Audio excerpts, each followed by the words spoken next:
महाराष्ट्र जहां farmer suicide rate सबसे ज़्यादा है, वहां भी ऐसे ही केसेस देखने को मिलते हैं।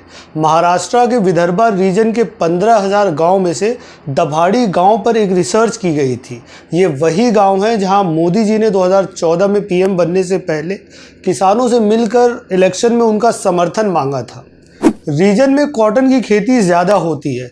किसानों की फसल ज़्यादातर अनएक्सपेक्टेड रेनफॉल, क्लाइमेट चेंजेस और ग्लोबल प्राइसेस फ्लक्चुएशन होने की वजह से ख़राब हो जाती है और भारी नुकसान होता है। कर्जे में किसान डूबता है और कोई ना रास्ता मिलने पर आत्महत्या कर लेता है।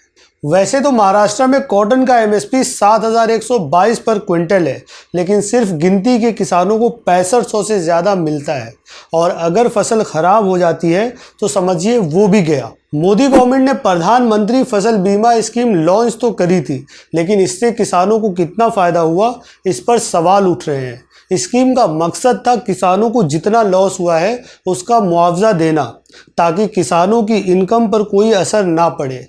रामेश्वरम नाम के किसान को 2,35,000 रुपये का नुकसान हुआ था फसल खराब हो जाने की वजह से, लेकिन जब उसने मुआवजे के लिए अप्लाई किया तो उसे सिर्फ 10,000 रुपये ही मिले और बहुत सारे ऐसे किसान हैं जिनको वो भी नहीं मिला।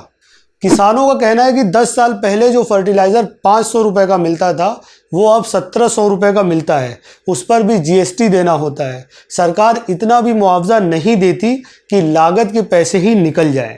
पीएम मोदी जब इस गांव में आए थे तो वो किसानों से वादा कर रहे थे कि वो ऐसे सॉल्यूशंस लाएंगे कि एक भी किसान को जान नहीं देनी पड़ेगी। उन्होंने बात की थी 5F फार्मूला की, मतलब from farm to fibre to fabric to fashion to foreign की। उन्होंने कहा कि किसानों की परेशानियां और उनके स्ट्रगल उनको मजबूर कर रही हैं किसानों का कल्याण करने के लिए। बता दूं आपको कि 2004 से 2014 के बीच महाराष्ट्र के इस रीजन में हर साल 9,671 किसान सुसाइड कर रहे थे। वहीं ये आंकड़ा 2014 से 2024 यानी मोदी राज में बढ़कर 10,122 हो गया। कहाँ है वो वादे? और तो और बाकी पब्लिक सेक्टर को अपने दोस्तों को बेचकर प्राइवेटाइजेशन तो कर ही चुके थे, तो उन्होंने सोचा कि क्यों न एग्रीकल्चर को एग्री बिजनेस बनाया जाए। इसलिए वो ले आए 3 कंट्रोवर्शियल फार्म लॉज। पहला लॉ था the farmers produce trade and commerce promotion and facilitation act 2020। दूसरा था the farmers empowerment and protection agreement on price assurance and farmers services act 2020 और तीसरा था the essential commodities amendment act 2020। Modi सरकार का मानना था कि इन तीनों कानूनों से फार्मर्स मिडिलमैन से फ्री हो जाएंगे, बेटर प्राइसेस मिल पाएंगे और किसानों को प्राइवेट इन्वेस्टमेंट के जरिए और एग्रीकल्चर को मॉडर्नाइज किया जा सकेगा। लेकिन फार्मर्स ने इन लॉज का दूसरा पहलू पहले ही देख लिया और पूरे 1 साल तक खनौरी और शंभू हाईवेज पर प्रोटेस्ट किया। किसानों का मानना था कि इन लॉज की वजह से सबसे पहले तो एमएसपी खत्म हो जाएगी और सरकार अपना पल्ला झाड़ लेगी, मंडी सिस्टम खत्म हो जाएगा, प्राइवेट कंपनीज अपनी मर्जी के दाम लगाएंगी और किसानों को एक्सप्लॉइट करेंगी। किसानों को ये भी डर था कि अगर उनके डिस्प्यूट्स हो जाते हैं कॉर्पोरेशंस के साथ तो फिर वो लीगल हेल्प के लिए किसके पास जाएंगे। जब सरकार उनकी अभी नहीं सुन रही है तो बाद में क्या ही सुनेगी। किसानों का भरोसा जीतने के बजाय सरकार ने किसानों का बचा कुचा भरोसा भी खो दिया, जब किसानों से बिना कंसल्ट किए ही ये 3 लॉज लेकर आ गए। किसान पहले ही कर्जे, क्लाइमेट रिस्क और मार्केट प्राइस से जूझ रहे थे और फिर ये सरकार 3 लॉज लाकर किसानों का रोजगार ही छीन लेना चाहती थी।